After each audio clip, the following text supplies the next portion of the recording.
নমস্কার বন্ধুরা, পায়েলস কিচেনে আরও একটি নতুন ভিডিওতে সবাইকে স্বাগত জানাই। আমার আজকের রেসিপি মশলা ছাড়া সবজি দিয়ে সরপুঁটি মাছের ঝোল। এই রেসিপিটি কিন্তু তোমরা খুব সহজেই বাড়িতে বানিয়ে নিতে পারবে, আর খেতেও কিন্তু দারুণ সুস্বাদু হয়। তাহলে চলো রেসিপিটি শুরু করি।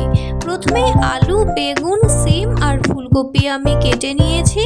সব ভেজিটেবলসগুলিকে ঠিক এই রকম লম্বালম্বিভাবে কেটে নিয়েছি।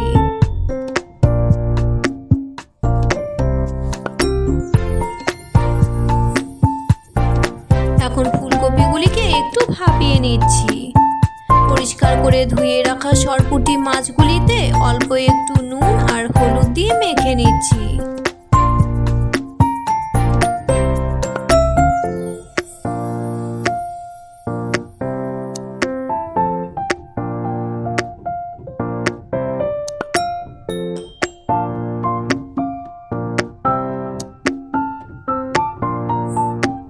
কড়াতে তেল গরম করে সরপুঁটি মাছগুলি আমি ভেজে নিচ্ছি।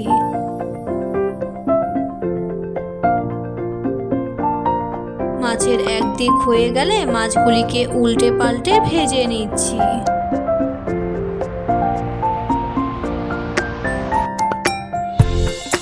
মাছ খুব সুন্দরভাবে ভাজা হয়ে গেছে, এবারে এগুলিকে তুলে নিচ্ছি।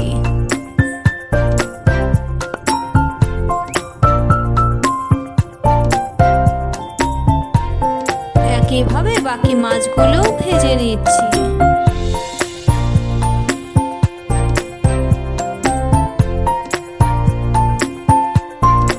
ওই তেলেই ফোড়নে দিলাম কালো জিরে, তেজপাতা আর একটি কাঁচা লঙ্কা। এবারে কেটে রাখা বেগুনগুলি হালকা করে ভেজে নেব, তাই জন্য অল্প একটু নুন আর হলুদ দিয়ে দিলাম।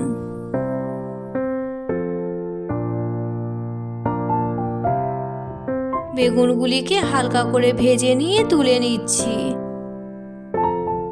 এখন ভাপিয়ে রাখা ফুলকপিগুলিকে দিয়ে দিচ্ছি। আবারও অল্প একটু নুন আর হলুদ দিয়ে দিয়েছি।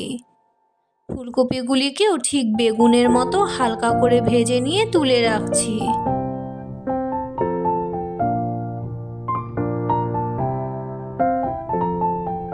এখন আলু আর সিম দিয়ে দিলাম। আবারও অল্প একটু নুন আর হলুদ দিয়ে দিচ্ছি। কিছুটা আদা গুঁড়ো আর ঝালের জন্য কাঁচা লঙ্কা দিয়ে দিলাম। এই ভেজিটেবলসগুলিকে হালকা করে আমি ভেজে নিচ্ছি।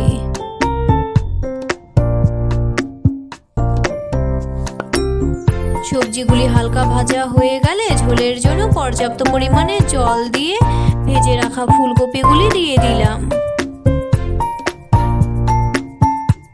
3-4 মিনিট মতো লো টু মিডিয়াম ফ্লেমে ঝোলটিকে ফুটিয়ে নেওয়ার পর ভেজে রাখা মাছ আর বেগুন দিয়ে দিলাম। এভাবেই 4-5 মিনিট মতো লো টু মিডিয়াম ফ্লেমে ঝোলটিকে ফুটিয়ে নিচ্ছি। তারই মধ্যে মাছগুলিকে একটু উল্টে পাল্টে নিচ্ছি। 4-5 মিনিট পর কিছুটা ধনেপাতা কুচি দিয়ে নামিয়ে নিয়েছি। তাহলে বন্ধুরা, আমার আজকের এই রেসিপি তোমাদের কেমন লাগলো অবশ্যই কমেন্ট করে জানিও। ভালো লাগলে এই ভিডিওতে একটি লাইক করে দিও। তোমরা যেসব বন্ধুরা আমার চ্যানেলটিকে এখনও সাবস্ক্রাইব করোনি, তারা আমার চ্যানেলটিকে সাবস্ক্রাইব করে দিও। আজকের মতো এই পর্যন্তই। আবারও আসছি নতুন কোনো রেসিপি নিয়ে। ততক্ষণ পর্যন্ত সবাই সুস্থ থেকো ও ভালো থেকো।